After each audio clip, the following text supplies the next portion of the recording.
Hello everyone, welcome back to my channel.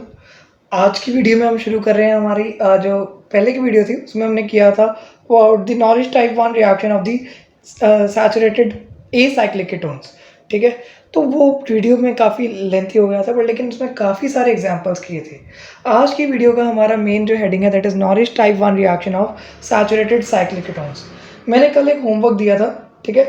उस homework में हमारे पास हमने क्या पूछा था कि हमारे पास एक रिएक्टेंट है that is C6H5 CH C6H5 C double bond O CH C6H5 C6H5। इसमें हमने नॉरिश टाइप 1 रिएक्शन करवानी थी, ठीक है। अब ये इसमें मैकेनिज्म क्या होगा, कैसे होगी ये रिएक्शन हमारी, तो इसमें हमारे पास हम प्राइमरी प्रोसेस भी कर सकते हैं और सेकेंडरी प्रोसेस भी कर सकते हैं। पहले हमारे पास हम क्या करेंगे, हमारा प्राइमरी प्रोसेस करवाने की कोशिश करेंगे, ठीक है। अब प्राइमरी प्रोसेस में क्या होता है, हमारे पास फ्री रेडिकल बनते हैं। ये तो एक सिमेट्रिकल कंपाउंड है तो हम प्राइमरी प्रोसेस में यहाँ से फ्री रेडिकल बना देंगे। तो हमारे पास फर्स्ट है C6H5, यहाँ पर मैं C6H5 को PH लिख देता हूँ, ठीक है। तो ये हमारे पास एक एसाइल फ्री रेडिकल बन गया और यहाँ पर हमारे पास एक अल्काइल फ्री रेडिकल बन गया। अब क्या हो सकता है, एक हमारे पास डी कार्बोनिलेशन होगी, ठीक है, इसकी। तो डी कार्बोनिलेशन में हमने क्या कर दिया, हमारे पास PH2CH ये वाला फ्री रेडिकल बना दिया और साथ में कार्बन मोनोऑक्साइड निकाल दी। और यहाँ पर हमने क्या किया, डी कार्बोनिलेशन कर दी। फिर हमारे पास जो है यहाँ पर और ये दोनों क्या करेंगे, आपस में रिकम्बाइन। तो सेकंड जो है डी कार्बोनिलेशन के बाद हमारी रिकॉम्बिनेशन हो सकती है, ठीक है, दोनों फ्री रेडिकल्स के बीच में। तो हमारे पास PH2CH CH PH2, तो ये हमारा प्रोडक्ट बन जाएगा रिकॉम्बिनेशन के बाद, ठीक है। तो ये हमारे पास हमारा जो है बिल्कुल 100% यील्ड में प्रोडक्ट बनता है। सो दिस इज द रिएक्शन। तो ये बहुत इजी क्वेश्चन था, तो आई होप सबने कर लिया होगा, जिन्होंने नहीं किया तो मैंने यहाँ पर एक्सप्लेन कर दिया आपको, ठीक है। अब हम आज का टॉपिक स्टार्ट करते हैं that is nourish type 1 reaction of saturated cyclic ketones. इसमें एक थ्योरी की 2-4 चीज़ें, बस सिर्फ 2-4 पॉइंट्स आपने याद रखने। मैं हर बार रिएक्शन को ज़्यादा फोकस कर रहा हूँ बट थ्योरी के भी 2-4 पॉइंट्स जो मैं बता रहा हूँ वो हमने सारे ही याद रखने हैं, अपने माइंड में बिठा लेने हैं कि हाँ ये रिएक्शन में ये टाइप की रिएक्शन होती है, ठीक है। इसमें ये इन्वॉल्व होगी ट्रांजिशन, ठीक है। अब ये जो है साइक्लिक कीटोन्स होते हैं, सैचुरेटेड साइक्लिक कीटोन्स, ये they show a greater tendency to undergo alpha cleavage, ठीक है। मतलब अल्फा क्लीवेज इनमें ज़्यादा होगी दैन दी एसाइक्लिक, ठीक है। बट हमने क्या देखा था, नॉरिश टाइप 1 रिएक्शन में एसाइक्लिक कीटोन में हमारे पास सिंगलेट स्टेट भी थी और ट्रिपलेट एक्साइटेड स्टेट भी थी। सिंगलेट एक्साइटेड स्टेट और ट्रिपलेट एक्साइटेड स्टेट दोनों ही एक्साइटेशन से हमारे पास Norrish type 1 cleavage of acyclic ketones हो सकती थी। बट लेकिन आपने क्या याद रखना है, in case of cyclic ketones, cyclic ketones के केस में क्या हो रहा है कि हमारे पास जो रिएक्शन है that takes place through the only triplet excited state, ठीक है। For the cyclic state, for the cyclic हमारे पास कीटोन्स हमारी रिएक्शन होगी entirely through the triplet state, okay. ये वर्ड आपने अच्छे से याद रखना है कि उसमें ए साइक्लिक में हमारे पास ट्रिपलेट भी था और सिंगलेट भी था, दोनों एक्साइटेड स्टेट में था। बट लेकिन यहाँ पर only triplet excited state is involve, ठीक है। मतलब यहाँ पर हम ट्रिपलेट लेके कैसे आएंगे, हमारे पास जो सिंगलेट एक्साइटेड स्टेट बनेगी उसमें क्या कर देंगे हम, इंटर सिस्टम क्रॉसिंग। क्या कर देंगे, इंटर सिस्टम क्रॉसिंग। ये हमने फोटोकेमिस्ट्री जो हमने पहले पढ़ी थी हमारी BSc वाली में, उसमें हमने पढ़ा हुआ है, तो आप वो वीडियोस को जाके देख सकते हैं अगर आपने वो नहीं देखी है, ठीक है। तो इंटर सिस्टम क्रॉसिंग से हमारे पास क्या बन जाएगा, हमारा सिंगलेट जो है that will change into triplet excited state. तो ट्रिपलेट जो है वो एक्साइटेड स्टेट जो है that is 100 times more reactive than the singlet excited state. तो ये बहुत इंपॉर्टेंट बात याद रखने वाली है कि जो ट्रिपलेट है that is 100 times more reactive than the singlet state, ठीक है। अब हमारे पास क्या है, जो ट्रिपलेट स्टेट होती है वो भी हमारी N2π स्टार ट्रिपलेट स्टेट होती है। जो हमारी ट्रिपलेट स्टेट से रिएक्शन होनी है साइक्लिक कीटोन्स में वो भी N2π स्टार ट्रिपलेट स्टेट से ही होती है, ठीक है।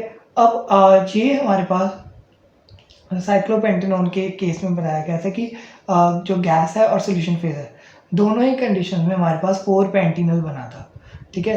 और ये जो है एल्डिहाइड जो है वो हमारे पास उसके साथ साथ 1,3 साइक्लोपेंटाडाइन से ये क्वेंचिंग हुई थी इसकी। तो हमारे पास ये एक सेपरेट एक्सपेरिमेंट है, वो भी हम करेंगे, बट लेकिन हम जनरली साइक्लिक कंपाउंड्स में अभी स्टडी करने वाले हैं नॉरिश टाइप 1 रिएक्शन। तो हम पहले इसका प्राइमरी प्रोसेस देखेंगे, ठीक है। So let us start with the nourish type 1 reaction of a cyclic compound generally, ठीक है। हमारे पास एक जनरल साइक्लिक कंपाउंड है जिसमें कि हमारे पास काफ़ी सारे मिथाइल ग्रुप्स हैं, let it be n number of methyl groups, ठीक है, और हमारे पास एक कार्बोनिल ग्रुप है, ठीक है। ये हमारी एक साइक्लिक कंपाउंड है। अब इसमें क्या होता है प्राइमरी प्रोसेस में, यहाँ पर लिख लो प्राइमरी प्रोसेस। यहाँ पर हमने क्या किया, हमारी सनलाइट दी, ठीक है, सनलाइट या फिर यूवी रेडिएशंस, ठीक है। तो ये हमारी फोटोकेमिकल रेडिएशन से हमारे पास इसकी सिंगलेट एक्साइटेड स्टेट बन गई।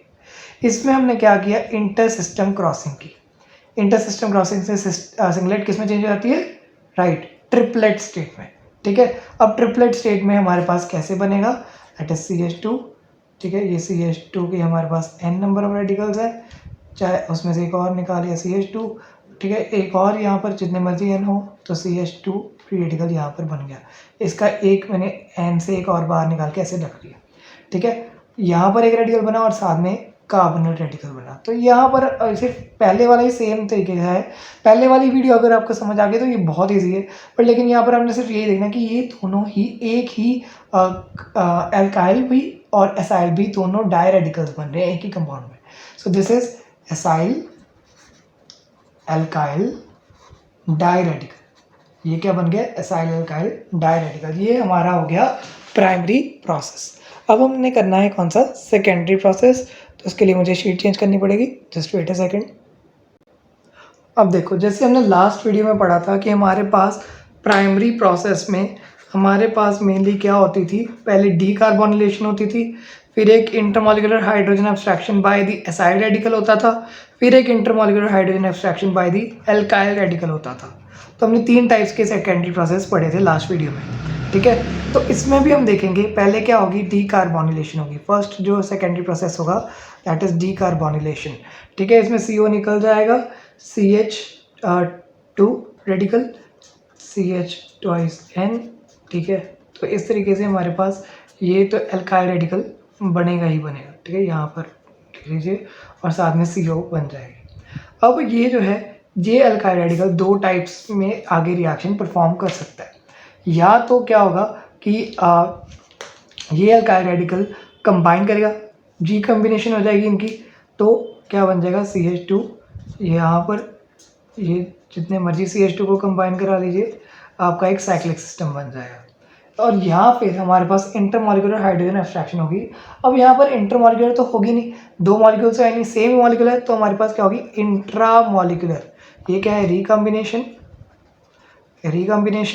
और ये यहाँ पर क्या होगी, इंट्रामॉलिक्यूलर हाइड्रोजन एब्स्ट्रैक्शन,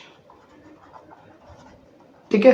तो यहाँ पर से क्या होगा, ये जैसे ये वाला कार्बन है, इसके साथ वाले कार्बन से ये डबल हाइड्रोजन ले लेगा, यहाँ पर एल्कीन बन जाएगा और यहाँ पर ये CH3 बना लेगा, ठीक है। तो हमारे पास CH3 CH2 n number of times, यहाँ पर से हाइड्रोजन लिया है और यहाँ पर ये एल्कीन बन गया। सो this is intramolecular hydrogen abstraction, ठीक है। अब सेकंड हमारे पास जो है, हमारा ये एक पार्ट है हमारी सेकेंडरी प्रोसेस का। सेकंड हमारे पास सेकेंडरी प्रोसेस क्या हो सकता है, जिसमें कि हमारे पास अब इंट्रामॉलिक्यूलर हाइड्रोजन एब्स्ट्रैक्शन ही होगा by the acyl radical from the beta carbon of alkyl radical, ठीक है। तो अगले वाले में जो है alkyl radical from the acyl radical हो जाएगा, ठीक है। इसमें केटीन बनती थी, इसमें एल्डिहाइड बनेगा, ठीक है, हमने पहले भी पढ़ा हुआ। तो हमारे पास सिंपल हमने क्या किया, ये CO है, ये CH2N है और ये CH2 है, ठीक है। अब ये बीटा कार्बन से एब्स्ट्रैक्ट करना है इसने, ठीक है। तो यहाँ से ये जैसे अल्फ़ा है, ये बीटा है, बीटा से लिया हाइड्रोजन और यहाँ पर लगा लिया, तो हमारे पास यहाँ पर क्या बन जाएगा, एल्डिहाइड बन गया ना। तो ये बहुत ईजी रिएक्शन हमने पहले ही पढ़ी हुई है। तो ये हमारा जो है अनसैचुरेटेड एल्डिहाइड बन जाएगा। सेकंड वाले केस में हमने क्या देखा है, कीटीन बनेगा, तो कीटीन का केस भी डिस्कस कर लेते हैं। कीटीन में हमने देखना है कि हमारे पास वही वाला रिएक्टेंट है, ये नंबर ऑफ टाइम्स हो जाएंगे। अब ये जो है यहाँ से ये वाले CH2 से एक हाइड्रोजन ले लेगा, तो मैं इसको थोड़ा सा इलाबोरेट करके लिख देता हूँ। जैसे ये CH2 है, ये CH2 and 3 double bond radical, इसको n नंबर ऑफ टाइम लिख लेते हैं, CH2 CH2, ठीक है। इस तरीके से भी लिख सकते हैं। अब इसमें इंट्रामोलिकुलर हाइड्रोजन एब्स्ट्रैक्शन होगी। ये जो है यहाँ पर रेडिकल है, ये वाला रेडिकल ये वाले हाइड्रोजन लेगा, ठीक है, और यहाँ पर क्या बन जाएगा, ये यहाँ पर फ्री रेडिकल बनेगा, ये दोनों कंबाइन करके कीटीन बना लेंगे, ठीक है। बाकी सारा एज सच सेम रहेगा। ओके, तो ये हमारा कीटीन है और ये हमारा अनसैचुरेटेड एल्डिहाइड है, ठीक है। तो इस तरीके से हमारे पास बाय रेडिकल जो है वो हमारा दो हाइड्रोजन ट्रांसफर प्रोसेस कर सकता है, या फिर या तो ये एल्डिहाइड अनसैचुरेटेड एल्डिहाइड बना सकता है, या फिर ये कीटीन्स बना सकता है। अब जब भी हमारे पास साइक्लिक कीटोन्स होते हैं, उनकी फोटोलिसिस करते हैं हम, तो डीकार्बोनिलेशन होती है और इंट्रामोलिकुलर हाइड्रोजन एब्स्ट्रैक्शन होती है। जो एल्काइल रेडिकल्स थे उनमें इंटरमोलिकुलर हाइड्रोजन एब्स्ट्रैक्शन होती थी और यहाँ पर इंट्रामोलिकुलर हाइड्रोजन एब्स्ट्रैक्शन होती है, ठीक है। अब इसमें भी हम कुछ और एग्जांपल्स डिस्कस करते हैं, so just wait a second. अब हमारे पास दिया गया है साइक्लोहेक्सिनोन, ठीक है। अब हमारे पास साइक्लोहेक्सिनोन सिस्टम दिया गया है। अब इसमें हमने क्या लगाई, हमारी रेडिएशन लगाई, फोटोकेमिकल रेडिएशन, तो वही अल्फ़ा क्लीवेज होती है। अल्फ़ा क्लीवेज में इसके साथ साथ यहाँ या यहाँ कोई भी कट लगा के हम अपना फ्री रेडिकल बना सकते हैं, ठीक है। तो ये हमारा फ्री रेडिकल बन गया। अब ये गैस फेज में भी होती है और सोल्यूशन फेज में भी ये रिएक्शन हो सकती है। तो पहले हम डिस्कस करें गैस फेज में। पहला क्या आएगा, यहाँ पर हम डिस्कस करेंगे गैस फेज। अब गैस फेज में क्या करेंगे, या तो इसमें हमारे पास डीकार्बोनिलेशन हो सकती है या फिर इंट्रामोलिकुलर हाइड्रोजन एब्स्ट्रैक्शन हो सकती है, ठीक है।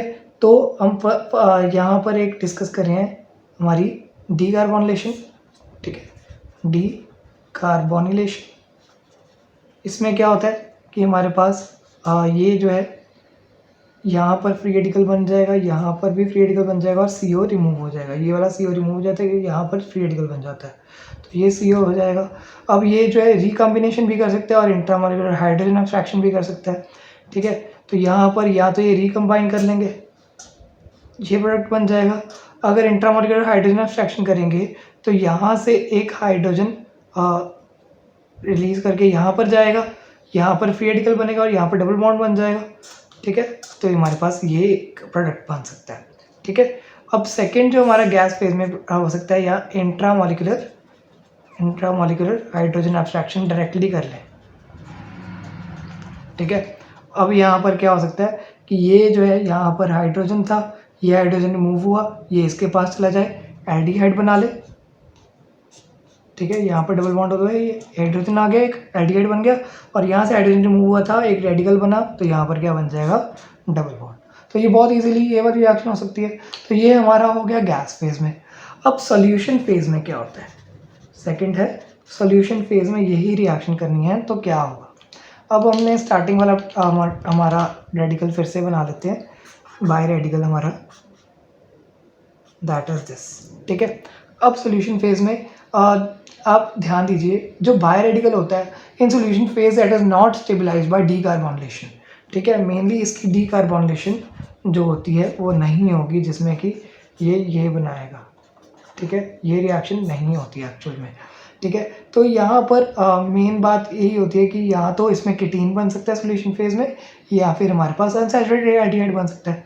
तो ये यहाँ पर मेनली इंट्रामोलिकुलर हाइड्रोजन एब्स्ट्रैक्शन ही होती है, ठीक है। चाहे वो एल्काइल वाले कर ले या फिर एसाइल वाला कर ले। तो अगर हमने यहाँ पर से हाइड्रोजन निकाला तो ये इधर जाएगा, ठीक है, या फिर यहाँ पर से हाइड्रोजन निकालेंगे। चलो पहले यहाँ पर से हाइड्रोजन निकाल के हमारे पास यहाँ पर एल्डिहाइड बन जाएगा। अब यहाँ से अगर हाइड्रोजन निकालेंगे, सॉरी यहाँ से नहीं, यहाँ से तुम्हारे पास ये कीटीन बन जाएगा और यहाँ पर एल्काइल ग्रुप आ जाएगा, ठीक है। तो ये इस तरीके से, और यहाँ पर डबल बॉन्ड हो फिर डबल बॉन्ड, ठीक है। तो ये हमारे पास कीटीन बन गया। ओके, तो ये हमारे पास सोल्यूशन फेज में इस तरीके से रिएक्शन हो सकती है। यहाँ पर एल्डिहाइड है। अब एक और साइक्लोहेक्सेन की रिएक्शन हो सकती है। हमारे पास क्या हो सकता है कि अगर हमारे पास पोलर प्रोटिक सॉल्वेंट हो सोल्यूशन फेज में ही, if there is polar protic solvent, in presence of polar protic solvent. अब पोलर प्रोटिक सॉल्वेंट क्या करता है, हमारे पास जैसे हमारे पास अल्कोहल है, ठीक है, अल्कोहल, तो उसने मेनली तो डायरेडिकल तो बनाएगा ही, मेन ये जो रेडिकल है डायरेडिकल वो तो बनेगा ही बनेगा, ठीक है। अब क्या होगा, हमारे पास यहाँ पर इंट्रामोलिकुलर हाइड्रोजन एब्स्ट्रैक्शन हो जाती है, तो हमारे पास क्या बन सकता है, कीटीन बन सकता है, जैसे ऊपर बना था यहाँ पर। अब कीटीन पे अगर अल्कोहल डाल दें तो क्या होता है, जो OR ग्रुप है वो यहाँ पर अटैच हो जाएगा, H ग्रुप जो है अनसैचुरेशन का मतलब ब्रेक कर देंगे, तो हमारे पास क्या बन जाता है, एक एस्टर। अगर हमारे पास पोलर प्रोटिक सॉल्वेंट हो तो हमारे पास एस्टर बन जाता है, ठीक है। अब जो पहले हमने बायरेडिकल का मैकेनिज्म पढ़ा था उसके हिसाब से अगर हमारे पास एक इस तरीके से हमारे पास एक बायरेडिकल बन रहा है इन द प्रेजेंस ऑफ हमारी फोटोकेमिकल रेडिएशंस, ठीक है, तो that can also perform back recombination भी हो सकती है उसकी। तो इससे क्या होगा, हमारा इनिशियल मटेरियल जो है वो स्टार्टिंग मटेरियल वो रीजनरेट हो जाता है, ठीक है। अब रिकॉम्बिनेशन जो है उससे कई बार एपिमराइजेशन भी होती है। एपिमराइजेशन मतलब जो सेकंड पोजीशन वाला जो हमारे पास ग्रुप है उसकी स्टीरियोकेमिस्ट्री चेंज हो जाना, ठीक है। अब ध्यान से देखते हैं, अगर हमारे पास एक बाईसाइक्लिक सिस्टम है लाइक दिस, इसमें हमारे पास मिथाइल ग्रुप जो है that is towards the observer, ठीक है, और यहाँ पर कीटोन है। अब इसमें क्या होता है कि अगर हम फोटोकेमिकल रेडिएशन डालते हैं तो ये ए प्रोडक्ट है, अगर हमारा ए रिएक्टेंट है तो यहाँ पर फिर से वही रिएक्शन होगी, बट रिकॉम्बिनेशन के बाद हमारे पास एक इसका एपिमर बन जाएगा, एपिमर ऑफ ए, ठीक है। तो ये हमने देखा था एक्सपेरिमेंटली, ठीक है, एक्सपेरिमेंटली यही ऑब्जर्व हुआ था कि फोटोलिसिस से हमारे पास एपिमराइजेशन हो जाती है। और कई बार क्या होता है, हमने ये तो हमने देख लिया था कि ये भी हो सकता है, बट एक्सपेरिमेंट से हमें क्या पता चला था कि हमारे पास जो फोटोलिसिस का असली प्रोडक्ट है वो ज़्यादा फॉर्म होगा दैन दी एपिमराइजेशन प्रोडक्ट, ठीक है। मतलब फोटोकेमिकल इंटरकन्वर्जन जो है एपिमराइजेशन की उससे फास्ट होती है हमारी फोटोलिसिस, ठीक है। तो इससे हमारे पास क्या पता चलता है कि एपिमेरिक मिक्सचर तो बनेगा ही, बट लेकिन हमारे पास प्रोडक्ट्स भी बनते हैं, प्रोडक्ट्स भी हमारे पास फॉर्म होते हैं, मतलब उसमें जो एपिमर्स बनेंगे उनके सिमिलर प्रोडक्ट्स भी हमारे पास फॉर्म हो जाएंगे। चलो मैं इसको एग्जांपल से क्लियर कर देता हूँ, ठीक है। लाइक हमारे पास एक रिएक्टेंट था, तो यहाँ पर सॉल्व कर लेते हैं। एक हमारे पास रिएक्टेंट थे डाइमिथाइल कीटोन वाला, ठीक है। ये जो है फोटो अगर इसकी फोटोकेमिकल रिएक्शन करेंगे तो हमारे पास क्या बनता है, एपिमर बनता है इसका। तो एक हमारे पास जो CH3 है वो that is change into dashed structure, ठीक है। तो ये हमारे पास हमने देख लिया था पहली बार यहाँ पर, ठीक है। अब ये दोनों जो हैं इनके ऊपर अगर मैंने H लगाया है तो हमारे पास जो है इनके प्रोडक्ट्स जो है वो हमारे फोटोलिसिस वाले ही आएंगे। फोटोलिसिस वाले कैसे आएंगे, यहाँ पर से CO निकल जाएगा, यहाँ पर से CO निकल जाएगा डीकार्बोनेशन के बाद, तो CO निकल जाएगा तो ये कंबाइन हो जाएंगे आपस में, तो ये तो 5 कार्बन चेन बन गई। यहाँ पर भी CO निकल जाएगा तो ये भी 5 कार्बन चेन बन सकती है। तो ये हमारे पास एक टाइप की रिएक्शन हो जाएगी। एक टाइप की रिएक्शन समझ ले ना कि यहाँ पर, चलो मैं इसको थोड़ा सा आपको इलेबोरेट कर देता हूँ कि हमारे पास ये रिएक्टेंट है तो यहाँ पर एक रेडिकल बनेगा, यहाँ पर एक रेडिकल बनेगा, ये वाला रिमूव हो जाएगा अगर डीकार्बोनेशन, तो यहाँ पर रेडिकल बन जाएगा। ये रेडिकल्स आपस में कंबाइन करके हमारे पास 5 कार्बन प्रोडक्ट बना देंगे, ठीक है। तो जिसमें कि हमारे पास दोनों ही मिथाइल ग्रुप जो है एडजेसेंट कार्बन पर होंगे, ठीक है ना, समझ आ गई। तो सेकंड वाले केस में क्या होता है, यहाँ पर से दोनों ही, यहाँ पर भी ये रेडिकल बनेंगे, ठीक है, ये कंबाइन करेंगे, पर लेकिन यहाँ पर क्या होगा, हमारे पास जो है एपिमर वाला ही प्रोडक्ट आएगा। तो ये प्रोडक्ट हमारे पास कंफर्म करा है कि हमारा एपिमर बना था। एक तो ये बात हो सकती है। सेकंड वाला केस में हमारे पास क्या होता था, हमने क्या देखा था कि अगर हमारे पास डीकार्बोनेशन नहीं हो रही तो इंट्रामॉलिक्यूलर हाइड्रोजन एब्स्ट्रैक्शन हो सकती है। तो इंट्रामॉलिक्यूलर हाइड्रोजन एक्सट्रैक्शन में क्या होता था कि हमारे पास ये जो हाइड्रोजन यहाँ पर होता था, यहाँ पर हाइड्रोजन ये रिमूव हो जाता था और यहाँ पर एल्डिहाइड बन जाता था। ठीक है, तो सेकंड वाले केस में समझ लो ये सारा एज इट इज़ है, ये डबल बॉन्ड O है, इस पर रेडिकल था तो यहाँ पर हाइड्रोजन इसने ले लिया, यहाँ पर CH3 पहले से लगा हुआ है। ठीक है, तो यहाँ पर ये एल्डिहाइड बना लिया, तो यहाँ पर अगर H रिमूव हुआ है तो यहाँ पर भी एक क्या बनेगा, डबल बॉन्ड बन जाएगा और साथ में जो CH3 है वो इस तरीके से दिखेगा। ठीक है, अब ये तो हो गए हमारे एक आइसोमर। अब सेकंड वाला में क्या होगा कि हमारा जो अगर यहाँ पर ये हमारा E आइसोमर है तो यहाँ पर Z आइसोमर बन जाएगा। Z में क्या होगा, हमारा ये जो CH3 है ये अंदर की तरफ आ जाएगा। ठीक है, तो मतलब हमारे पास ये आइसोमर्स हमें यही प्रूव करते हैं कि एपिमर जो है, एपिमराइजेशन इज टेकिंग प्लेस। ठीक है, तो ये हमारे पास होगी हमारी एक और रिएक्शन। अब रिकॉम्बिनेशन प्रोसेस जो है वो बहुत ज़्यादा इंपॉर्टेंट हो जाती है when there is hydrogen transfer reaction. ठीक है, बट कार्बन मोनोऑक्साइड जो है सोल्यूशन फेज में वो जल्दी रिलीज नहीं होती। ठीक है, बट तब रिलीज होती है जब हमारे पास alkyl radical centres are stabilised by inductive effect by the beta gamma saturation और साइक्लोप्रोपाइल कॉन्जुगेशन। तो इससे क्या होगा कि कार्बन मोनोऑक्साइड अगर बननी है एसाइल एल्काइल बाय रेडिकल से तो हमारे पास इंडक्टिव इफेक्ट इस तरीके से होना चाहिए कि हमारे रेडिकल जो है वो काफ़ी ज़्यादा स्टेबल हो जाए, अदरवाइज डीकार्बोनेशन होने के चांसेस ही नहीं है। ठीक है, तो इसमें भी एक हमारे पास एग्जांपल आता था कि अगर हमने स्टेबलाइज्ड फ्री रेडिकल्स बनाने हैं तो ये हमारा 2266 टेट्रामिथाइल साइक्लोहेक्सिनोन हम यूज़ कर लेते हैं। इसके ऊपर हमने क्या लगाई, फोटोकेमिकल रेडिएशन लगा दी। ठीक है, हमने लगा दी हमारी H न्यू फोटोकेमिकल रेडिएशन, तो हमारे पास फिर से फ्री रेडिकल बन जाएगा। सिमेट्रिकल है, जहाँ मर्जी फ्री रेडिकल बना दीजिए, तो यहाँ पर फ्री रेडिकल बन गया। अब ये फ्री रेडिकल जो है सोल्यूशन फेज में, ये सोल्यूशन फेज है, CO रिमूव कर सकते हैं, -CO डीकार्बोनेशन हो सकती है। क्यों? बिकॉज यहाँ पर हमारे पास जो फ्री रेडिकल का सिस्टम बनेगा that is very much stable. ये टर्शरी फ्री रेडिकल्स है दोनों ही, ये हाईली स्टेबल होगा। तो ये दो काम कर सकता है, या तो ये रिकॉम्बिनेशन कर सकता है या फिर ये इंट्रामॉलिक्यूलर हाइड्रोजन एब्स्ट्रैक्शन कर सकता है। तो ये हमने एक बार हमने क्या करा दी, रिकॉम्बिनेशन, और दूसरी बार हमने क्या कराया, यहाँ से हाइड्रोजन निकलेगा। ठीक है, और यहाँ पर अटैच हो जाएगा, तो ये डबल बॉन्ड ऐसे, हाइड्रोजन यहाँ पर और यहाँ पर ये इस तरीके से हमारे पास प्रोडक्ट्स आ जाएंगे। ठीक है, तो यहाँ पर जो हमारे पास प्रोडक्ट्स बनते हैं उनकी यील्ड काफ़ी ज़्यादा होती है बिकॉज ये हाईली स्टेबल है हमारा बायोरेडिकल सिस्टम। ठीक है, अब यहाँ पर हमारा कंप्लीट होता है nourish type 1 reaction of cyclic system. अब नेक्स्ट वीडियो में हम डिस्कस करेंगे साइक्लिक, यहाँ पर तो हमने साइक्लोहेक्सेनोन डिस्कस कर लिया ना अच्छे से, तो नेक्स्ट वीडियो में हम डिस्कस करेंगे साइक्लोपेंटेनोन को, फिर साइक्लोब्यूटेनोन को भी। तो कोशिश करेंगे कि ज़्यादा से ज़्यादा जल्दी हम इस चैप्टर को फिनिश कर सके। सो आप सब्सक्राइब का बटन जरूर दबाइएगा। ठीक है, and thanks for watching the video, do subscribe to my channel for more videos and stay tuned. Thank you so much.